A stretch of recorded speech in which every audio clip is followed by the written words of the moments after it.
Now, even before the pandemic, you saw the value of using online platforms to create your own organization, One Simple Wish. Talk about how you went from an idea that started in your home to the impact that you're now able to make online.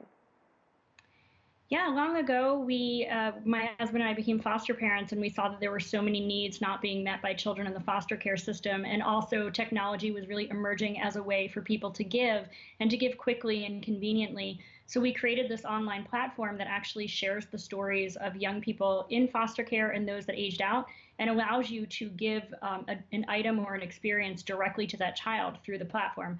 And we've been doing this about 12 years now. So contactless giving, as we call it, is not new to us. So then what is your organization doing now during the pandemic? So we've actually seen a 300% increase in need during the pandemic, everything from college students who have found themselves now homeless and also without access to technology to continue school.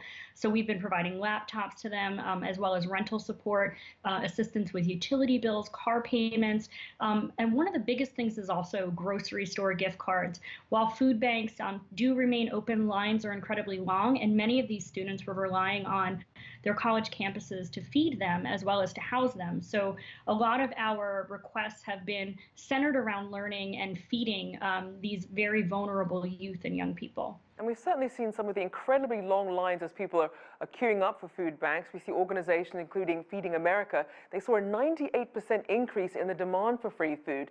Now, that company expects to lose $1.4 billion just trying to survive. So what can be done to support some of these need-based organizations in their time of need? So what I tell people is actually to think about supporting locally first, because if you can do that, you can alleviate the strain on some of these larger organizations that are national or global, and you can actually support your fellow neighbors. So it's very easy right now. Technology has made it incredibly easy for people to connect to each other through social media and use tools like Cash App and Venmo and Zelle to transfer funding or to give gift card support to those in need. Of course, we tell you, don't do this to somebody you don't know, but certainly reach out to your friends and neighbors, church groups, other civic organizations you might be part of, and see if you can help there first, so we can eliminate the number of people that are going out and seeking support from these larger organizations who are definitely feeling the strain. And certainly online philanthropy and charitable work was already growing, and now more than ever, people are turning to it amid the lockdown. What are some of the most active social media platforms during this pandemic?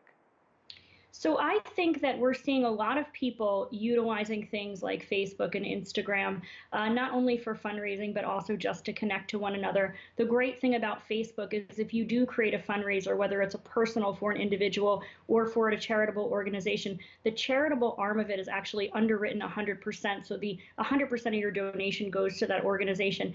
And then there's a very low transaction fee if you're doing it for an individual. But we do caution that if you're using platforms for giving like that and you're doing it for an individual, that you make sure you let that person know beforehand so that they know that they are going to be expecting a financial gift, which of course could impact things like taxes and also some security and exposure to scammers. So you always want to be careful about that. In addition to social media like Facebook and Instagram, things like Zoom and Hangout, Google Hangout and FaceTime and House Party, these are also ways I think that people need to shift their view of online giving, because when you're giving your time and you're connecting with other people, you're doing sometimes just as much, if not more, as when you're giving money. So utilizing those types of platforms can be another really great way to give back during this time. And you raise an interesting point, especially about community services and community meetups like Zoom.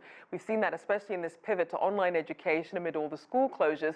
Now, things like that didn't seem to take into account those students who don't have internet access, perhaps, or someone who needs medicine but can't go online to get it. What sort of programs are there to help these people who don't have access to the internet?